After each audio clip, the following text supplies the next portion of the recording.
Morning all of you. BSc final में physical chemistry इसकी unit 5 चल रही थी अपनी सॉल्यूशन, और सॉल्यूशन वाले यूनिट में हम पढ़ रहे थे कोलिगेटिव प्रॉपर्टीज।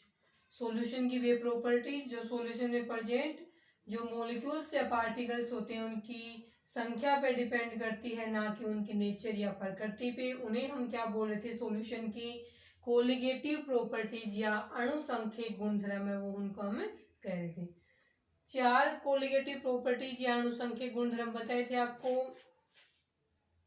इसमें था relative lowering in vapour pressure, वाष्प दाब में अपेक्षिक अवनमन, ये हम पहले वाली क्लास में पढ़ चुके हैं।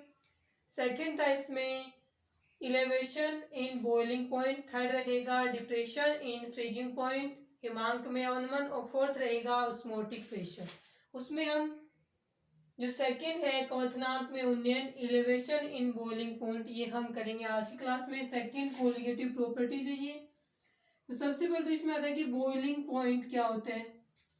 तो बॉइलिंग पॉइंट क्या होता है, किसी भी लिक्विड का रहेगा, लिक्विड का बोले सॉल्यूशन का बोले, इनका क्या होता है बॉइलिंग पॉइंट। अब होता क्या है बॉइलिंग पॉइंट, तो इसमें आएगा बॉइलिंग पॉइंट में किसी भी लिक्विड का वह टेम्परेचर जिसपे वह लिक्विड उबलना स्टार्ट कर देता है, बॉईल होना स्टार्ट कर देता है, उस टेम्परेचर को उस लिक्विड का बॉइलिंग पॉइंट या क्वथनांक कहा जाता है। जिसपे वह उबलना स्टार्ट करेगा यानी कि उनके उसके वेपर प्रेशर या वाष्प दाब का मान जब वायुमंडलीय दाब या एटमॉस्फेरिक प्रेशर के इक्वल हो जाता है, वह उस टेम्परेचर पे वो क्या करेगा, लिक्विड बॉईल होना स्टार्ट कर देगा, उबलना शुरू कर देगा। उसी टेम्परेचर को उस लिक्विड का हम बॉइलिंग पॉइंट या क्वथनांक कहेंगे। तो किसी भी लिक्विड का वह ताप जिस पर वह उसका वाष्प दाब वायुमंडलीय दाब के बराबर हो जाए और जिस पर वह लिक्विड बॉईल होना या उबलना स्टार्ट कर देता है,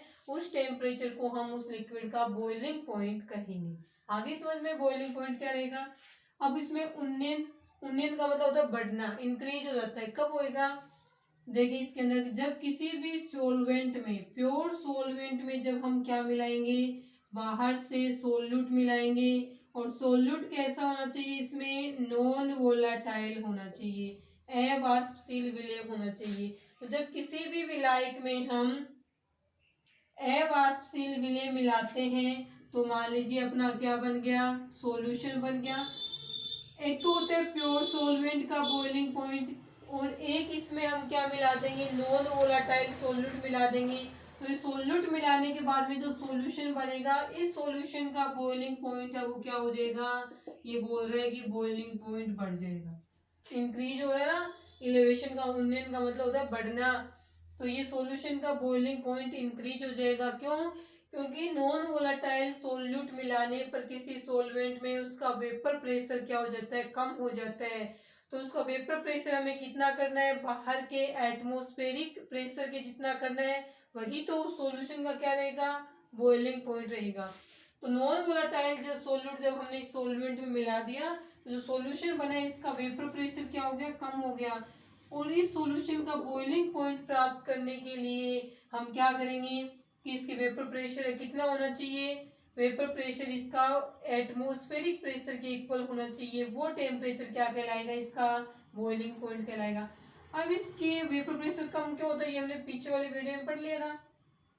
अब इसके वेपर प्रेशर को हमें एटमॉस्फेरिक प्रेशर के इक्वल करने के लिए हम इसे टेम्परेचर देंगे यानी इसका बॉइलिंग पॉइंट क्या हो जाएगा, बढ़ जाएगा। नॉर्मली ये नॉर्मल टेम्परेचर पे फिर बॉईल नहीं होगा, बॉईल करने के लिए हम टेम्परेचर बढ़ाएंगे तो इसका बॉइलिंग पॉइंट क्या हो जाएगा, कम हो जाएगा। तो वेपर प्रेशर है वो और ये जो टेम्परेचर दोनों एक दूसरे क्या हो गए, व्युत्क्रमानुपाती हो गए, क्योंकि नॉन वोलाटाइल सोल्यूट मिलाने पे सॉल्वेंट में बनने वाले सॉल्यूशन का वेपर प्रेशर तो कम होता है, लेकिन उसका बॉइलिंग पॉइंट क्या होता है, बढ़ जाता है। अब वेपर प्रेशर वाष्प दाब जितना कम होता है, बॉइलिंग पॉइंट उतना ही क्या हो जाएगा, यहाँ पे बढ़ जाएगा।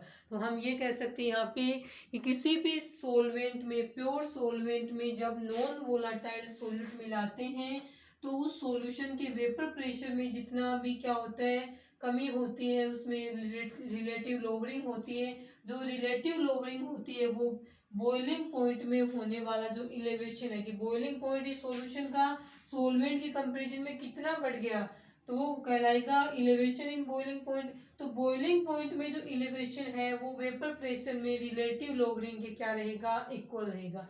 तो हम बोलेंगे इसमें कि हम कह सकते हैं यहाँ पे कि क्वथनांक में यहाँ पे जो उन्नयन होता है उसको हम क्या बोल देंगे, डेल्टा टीबी बोल देंगे।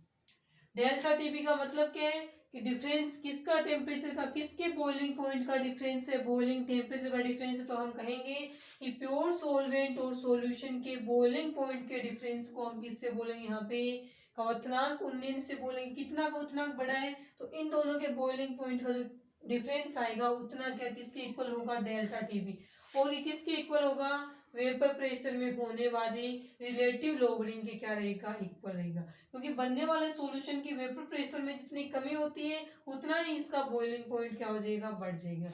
तो यहाँ पे हम लिखेंगे इसमें कि किसी भी प्योर सॉल्वेंट में किसी नॉन वोलाटाइल सॉल्यूट को मिलाने पर बनने वाला जो सॉल्यूशन होता है उस सॉल्यूशन के बॉइलिंग पॉइंट या क्वथनांक में होने वाला उन्नयन उस विलयन के वेपर प्रेशर में होने वाली रिलेटिव लोअरिंग के इक्वल रहेगा।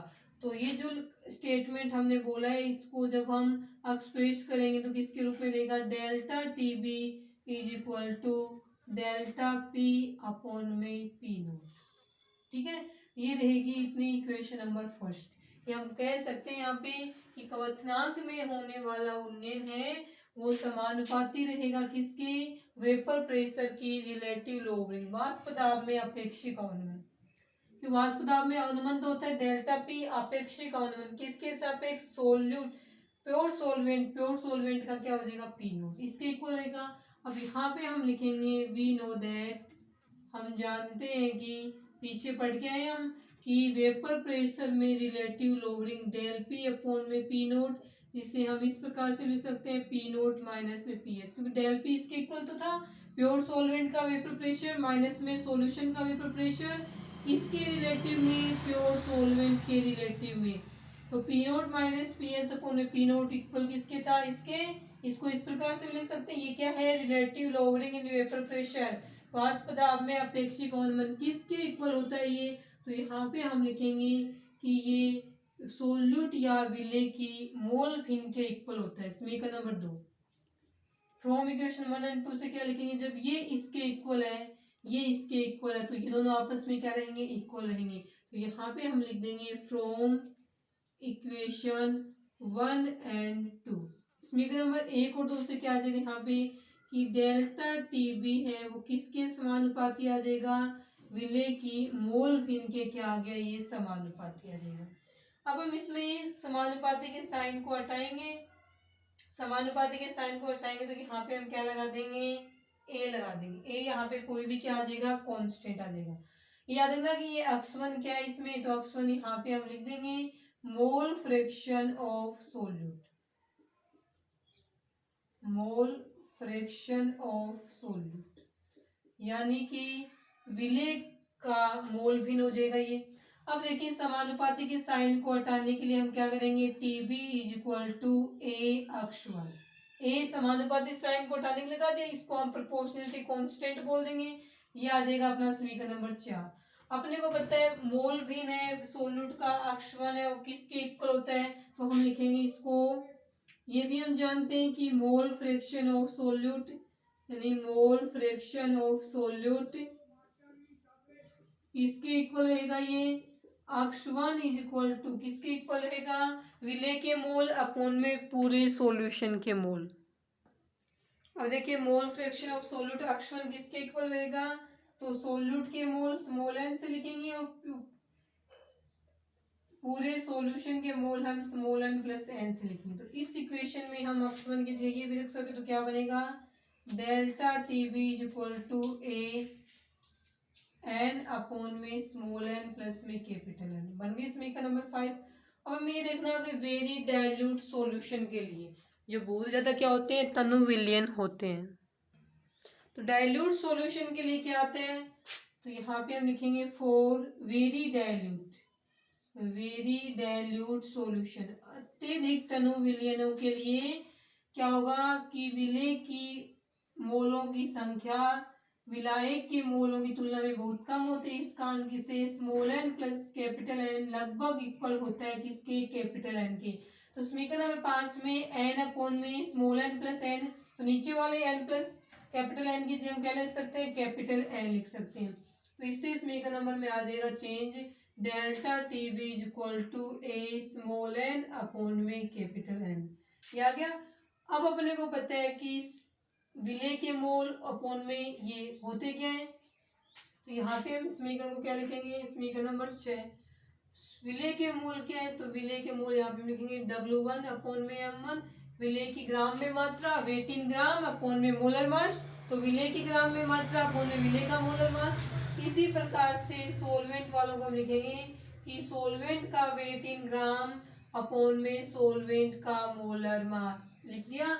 इन दोनों फॉर्मूलों को हम इस इक्वेशन में लिखें तो क्या बनेगा, delta T B is equal to A W1 upon में M1 F small capital N वाले इसके नीचे आएंगे तो उसको उल्टा करके लिखेंगे तो यहाँ पे क्या आ जाएगा, एम नोट अपॉन में W नोट।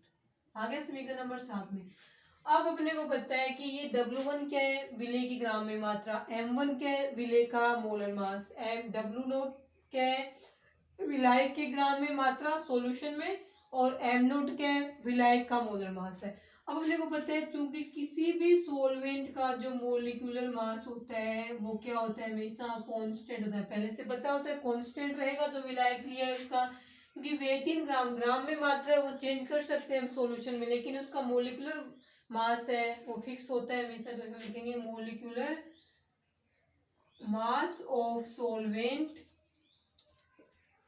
कांस्टेंट, कांस्टेंट रहेगा तो हम इसको क्या लिख सकते हैं समीकरण नंबर 7 में, delta T B is equal to small K B W1 upon में M1 और इंटू में 1 अपॉन में W नोट। तो इस समीकरण में चेंज क्या है, 8 और 7 में तो के बी नया है, तो के बी यहाँ पे किसकी जगह है, A इंटू एम नोट, तो A एम नोट की जगह पूरे को मिला के हमने के बी लिख दिया, और यहाँ पे के बी को क्या बोला जाएगा, इलेवेशन बॉइलिंग पॉइंट कांस्टेंट है वो इसे हम करेंगे, फिर बॉइलिंग पॉइंट इलेवेशन कांस्टेंट भी बोल सकते हैं। तो ये रहेगा यहाँ पे BP boiling point elevation constant, क्वथनांक उन्नयन स्थिरांक, इलेवेशन कांस्टेंट, या इसी का एक नाम और है एब्यूलोस्कोपिक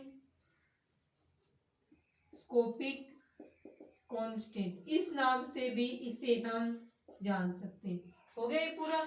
अब इसमें देखो कि यदि यहाँ पे इस समीकरण नंबर 8 जो अपनी बनी है, इफ समीकरण नंबर 8 में हम चेंज क्या कर सकते हैं, यदि W1 अपॉन में M1 क्या है, विलय के मोलों की संख्या ये क्या हो, 1 हो, और W नोट क्या हो, यहाँ पे 1000 ग्राम बोल दें या फिर क्या बोल देंगे 1 किलोग्राम बोल दें, ऐसा हो, तो ये स्मॉल एन ये पूरा क्या हो, 1, ये भी 1 हो, तो ये पूरी वैल्यू किसके इक्वल आ गई, के बी के इक्वल। ऐसा होने पे डेल्टा टी बी है वो किसके इक्वल हो जाएगा, के बी के इक्वल हो जाएगा।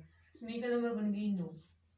तो समीकरण नंबर 9 में क्वथनांक में उन्नयन और क्वथनांक उन्नयन स्थिरांक दोनों एक दूसरे के इक्वल है, कब होगा ऐसा, तो इसमें आ जाएगा कि जब किसी विलायक के 1000 ग्राम में या 1 किलोग्राम में विलय का 1 मोल घोलकर कोई सॉल्यूशन बनाया जाता है तो बनने वाले सॉल्यूशन का क्वथनांक में उन्नयन उस सॉल्यूशन के क्वथनांक उन्नयन स्थिरांक के इक्वल होता है। एक बार फिर से सुने कि यदि किसी विलायक के 1000 ग्राम या 1 किलोग्राम में विलय का 1 मोल घोलकर कोई विलयन बनाया जाए तो बनने वाले विलयन के क्वथनांक में उन्नयन डेल्टा टी बी उस विलयन के क्वथनांक उन्नयन स्थिरांक के इक्वल होता है। ऐसा हमें समीकरण नंबर 9 से शो हो रहा है, ठीक है। कई बुक्स में इसको 1 ग्राम भी लिखा हुआ है और कई बुक्स में इसको 1 किलोग्राम भी लिखा हुआ है। किलोग्राम में बोलो तो यहाँ पे 1000 से हो जाएगा, वरना 1 ग्राम से लिखेंगे तो इसको हम 1 ग्राम भी बोल सकते हैं, ठीक है। तो ये पूरा इक्वल किसके टर्म है, ये पूरी की पूरी सोल्यूट का मोल है, ये डायरेक्ट बोल दिया कि 1 मोल घोल करके हमने क्या बनाया है, सोल्यूशन बनाया है।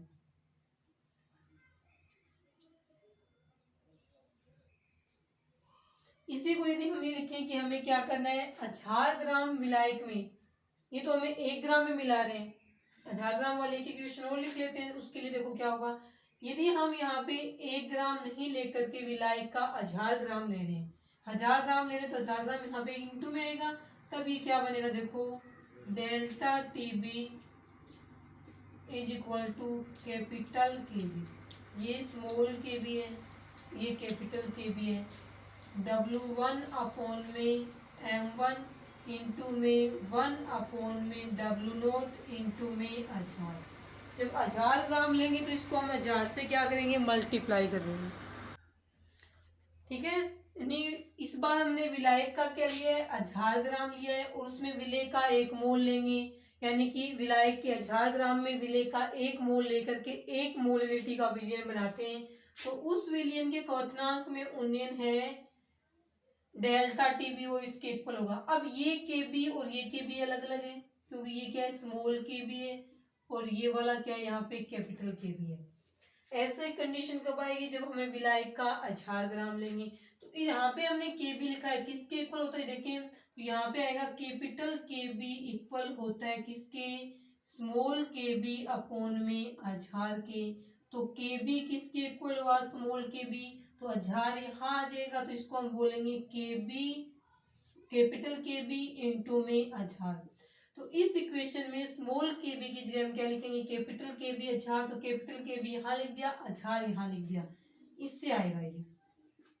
ठीक है, तो इस इक्वेशन नंबर 8 में यदि स्मॉल KB को हम चेंज करके कैपिटल KB इंटू 1000 में लिखें, तो ये वाले समीकरण यहाँ पे माने जाएंगे। जहाँ पे कैपिटल KB जो आया है उसको हम क्या बोलते हैं, मोलर इलेवेशन कांस्टेंट, क्योंकि ये 1 मोलरिटी का सॉल्यूशन बना है ना, तो कैपिटल KB स्मॉल KB तो रहेगा बॉइलिंग पॉइंट इलेवेशन कांस्टेंट, और ये रहेगा यहाँ पे मोलर इलेवेशन कांस्टेंट, यानी मोलर उन्नयन स्थिरांक है, वो इसका नाम हो जाएगा मोलर उन्नयन स्थिरांक। आगे समझ में, ये रहेगा आपका क्वथनांक में उन्नयन है, और उसे हम किस प्रकार से ज्ञात करते हैं।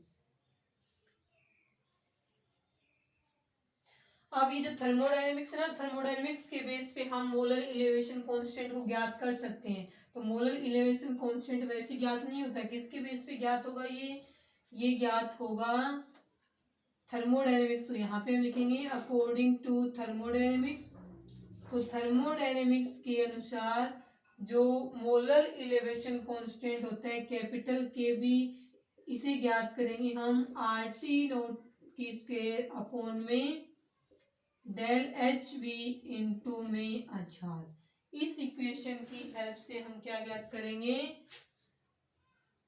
मोलर इलेवेशन कांस्टेंट को ज्ञात करेंगे, जहां पे डेल HV सॉल्यूशन या लिक्विड के वेपोराइजेशन के लिए आवश्यक जो गुप्त उष्मा है वो मानी जाएगी। तो डेल HV क्या हो जाएगी, इसमें वेपोराइजेशन के लिए काम में आने वाली गुप्त उष्मा। ये रहेगा आपका इलेवेशन इन बॉइलिंग पॉइंट, इस प्रकार से इसे हम ज्ञात करेंगे। इसके बाद में नेक्स्ट पढ़ेंगे हम यहाँ पे डिप्रेशन इन फ्रीजिंग पॉइंट, हिमांक में अवनमन। उसके बाद में थर्ड जो अपना कोलिगेटिव प्रॉपर्टीज है वो रहेगी यहाँ पे डिप्रेशन इन फ्रीजिंग पॉइंट, यानी हिमांक में अवनमन। फ्रीजिंग पॉइंट क्या होता है, हिमांक, इसको हम हिंदी में बोलेंगे हिमांक में अवनमन। ठीक है, बात आती है फ्रीजिंग पॉइंट क्या होता है, हिमांक बिंदु क्या होता है। तो ये भी क्या होता है, टेम्परेचर, वह टेम्परेचर जिसपे कोई भी लिक्विड है वो सॉलिड स्टेट में चेंज है। तो बॉइलिंग पॉइंट भी किसका होता है, लिक्विड का, और फ्रीजिंग पॉइंट भी किसका होता है, लिक्विड का। तो फ्रीजिंग पॉइंट किसी भी लिक्विड का, बॉइलिंग पॉइंट भी टेम्परेचर है, फ्रीजिंग पॉइंट भी क्या है, टेम्परेचर है। तो किसी भी लिक्विड का वह टेम्परेचर जिस पर वह लिक्विड सॉलिड स्टेट में या फिर जमना स्टार्ट हो जाता है, वह टेम्परेचर उस लिक्विड का हिमांक कहलाता है। ठीक है, अब आते हैं इसमें बात कि कोई भी सॉल्वेंट होगा, उस सॉल्वेंट में हम क्या मिला रहे हैं, वही मिलाएंगे, नॉन वोलाटाइल सॉल्यूट मिलाएंगे। तो किसी भी सॉल्वेंट में जब अवाष्पशील विलेय या नॉन वोलाटाइल सोल्यूट मिलाया जाता है तो यहाँ पे जो सॉल्यूशन बनेगा आपका विलयन, उस सॉल्यूशन का हिमांक क्या हो जाता है, कम हो जाता है, यानी वो कम टेम्परेचर पे जमना स्टार्ट कर देता है। प्योर सॉल्वेंट था तो ये अधिक टेम्परेचर पे सॉलिड स्टेट में चेंज होता है, जबकि इसमें नॉन वोलेटाइल सॉल्यूट मिलाते ही इसका फ्रीजिंग पॉइंट क्या हो जाएगा, कम हो जाएगा, यानी कम टेम्परेचर पे ये जमना स्टार्ट कर देगा या सॉलिड स्टेट में चेंज होना शुरू कर देता है। जैसे हम बोलते हैं कि किसी भी, जैसे वाटर में हमने नॉर्मल वाटर है और एक हमने वाटर में क्या मिला दिया, NaCl मिला दिया, तो उसकी तुलना में जो NaCl मिलाया हुआ जो वाटर है वो क्या करता है, जल्दी जमना स्टार्ट करता है, क्योंकि उसका फ्रीजिंग पॉइंट क्या हो गया, कम हो गया। किससे कम हो गया, क्योंकि हमने वाटर के अंदर नॉन वोलेटाइल सॉल्यूट क्या मिला दिया, NaCl मिला दिया। तो किसी भी सॉल्वेंट में, प्योर सॉल्वेंट में नॉन वोलेटाइल सॉल्यूट या अवाष्पशील विलय मिलाने पर बनने वाले सॉल्यूशन का हिमांक क्या होता है, कम हो जाता है। इसे हिमांक में अवनमन के नाम से जाना जाता है। अब हिमांक में वही आता है, हिमांक में अवनमन होता है, वेपर प्रेशर में भी क्या होता है, अवनमन होता है, दोनों ही काम होंगे ना, हिमांक भी कम हो जाएगा, वाष्प दाब भी कम हो जाएगा सॉल्यूशन में। तो हिमांक कितना कम होगा, जितना इसका, इस सॉल्यूशन का हिमांक उतना ही कम होगा जितना इसका वेपर प्रेशर क्या होता है, कम होता है। तो यहाँ पे हम लिखेंगे किसी विलायक में अवाष्पशील विलय को मिलाने पर बनने वाले विलयन का हिमांक कम हो जाता है, और उसके हिमांक में जितनी कमी होती है या हिमांक में अवनमन उस विलयन के वाष्प दाब के आपेक्षिक अवनमन के इक्वल होता है। तो इसे हम जब समीकरण के रूप में लिखेंगे तो क्या लिखेंगे हम, यहाँ पे हम लिखेंगे डेल्टा TF, यानी सोल्यूट, प्योर सोलवेंट और सॉल्यूशन के हिमांक में जो डिफरेंस है उसे हिमांक में अवनमन करेंगे, डेल्टा TF से शो करेंगे। किसके समानुपाती होता है, तो उस सॉल्यूशन के वेपर प्रेशर की रिलेटिव लोवरिंग, वाष्प दाब में अपेक्षिक अवनमन के समानुपाती रहेगा। 1 नंबर इक्वेशन बन गई। ठीक है, अब हम नेक्स्ट क्या करेंगे, वी नो दैट, वही हम जानते हैं कि, तो यहाँ पे हम लिखेंगे वी नो दैट हिमांक में अवनमन है किसके इक्वल होता है, सोल्यूट की मोल भिन्न मोल फ्रैक्शन के इक्वल होगा। समीकरण नंबर 2, ये इसके इक्वल है, ये इसके इक्वल है, दोनों आपस में किसके इक्वल होंगे, तो ये जो मोल भिन्न है, मोल फ्रैक्शन सोल्यूट का, ये उस सॉल्यूशन के हिमांक में अवनमन के भी क्या हो जाएगा, इक्वल हो जाएगा। तो यहाँ पे हम लिखेंगे फ्रॉम इक्वेशन 1 एंड 2, समीकरण 1 और 2 से क्या हो जाएगा, तो डेल्टा TF समानुपाती अक्ष1, समीकरण नंबर 3 बन गई।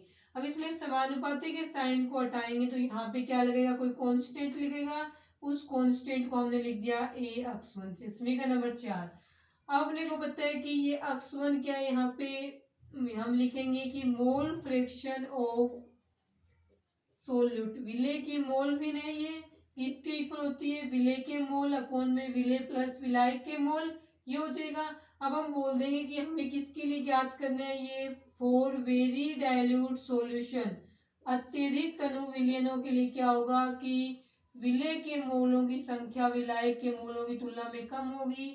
इस कारण से small n plus capital N का जो टोटल होगा वो कैपिटल N के इक्वल यहाँ पे रहेगा। अब देखिए,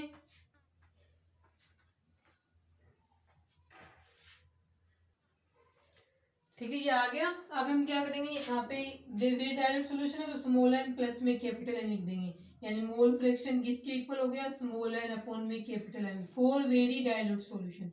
तो समीकरण नंबर 4 में x1 की जगह हम ये रख सकते हैं, तो क्या बनेगा यहाँ पे delta TF is equal to A small n upon में कैपिटल N। अब पता है अपने को ये क्या है, मोल ऑफ सोल्यूट किसके इक्वल होगा, W1 अपॉन में M1, सोल्यूट का वेट इन ग्राम अपॉन में सोल्यूट का मोलर मास, और कैपिटल N है वो किसके इक्वल रहेगा, तो सोलवेंट का वेट इन ग्राम और सोलवेंट का मोलर मास।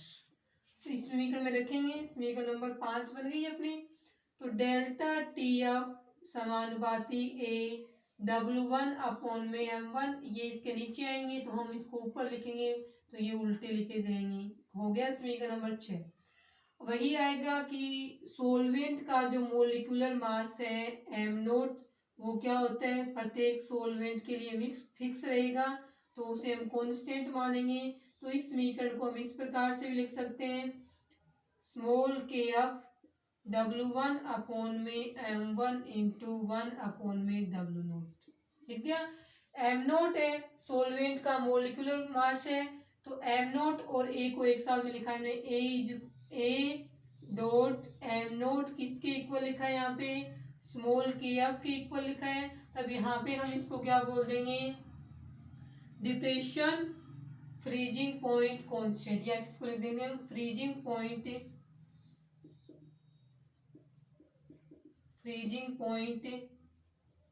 डिप्रेशन कांस्टेंट, हिमांक अवनमन स्थिरांक के नाम से इसे जाना जाएगा। आ गया ये।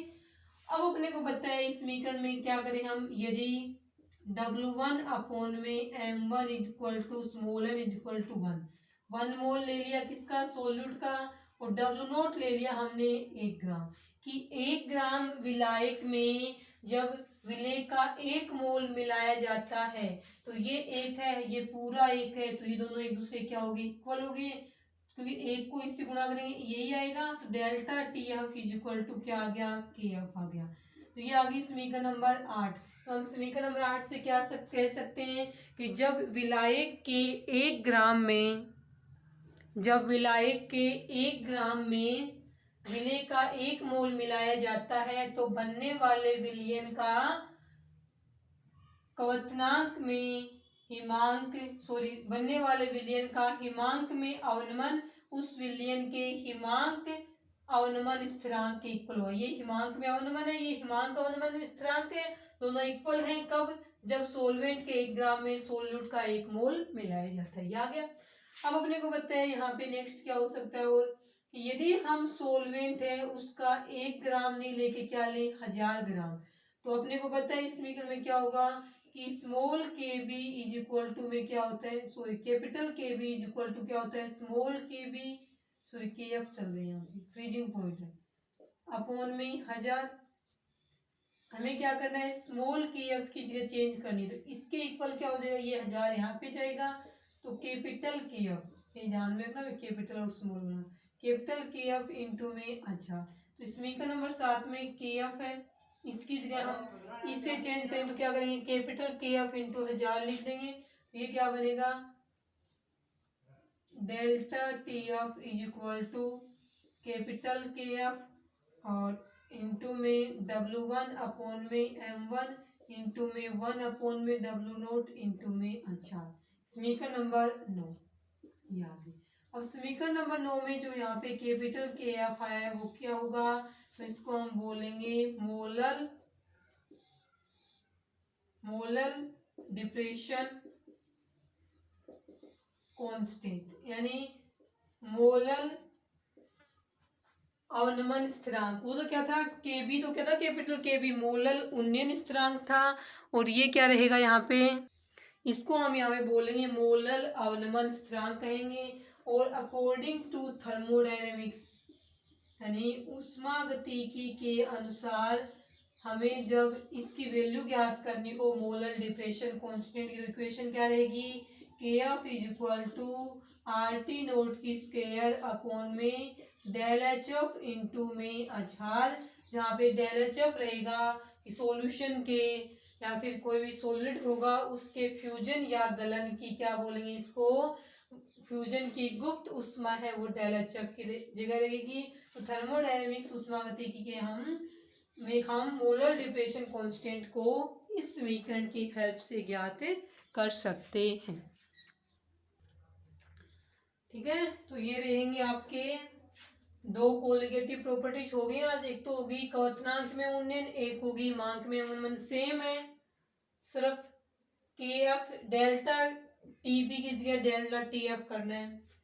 यहाँ पे जो आया था के बी की जगह के एफ, कैपिटल के बजाय कैपिटल के, बाकी पूरा सेम रहेगा। याद रख लेना, वेपर प्रेशर में रिलेटिव लोअरिंग उसी से ये सारा का सारा आ जाएगा। तो ये हो गई आपकी 3 colligative properties, relative lowering in vapour pressure, elevation in boiling point और ये डिप्रेशन इन फ्रीजिंग पॉइंट। उसके बाद में 4th बची है इसमें कोलिगेटिव प्रॉपर्टीज, ऑस्मोटिक प्रेशर। ये हम पढ़ेंगे कल की क्लास में। आज के लिए इतना है।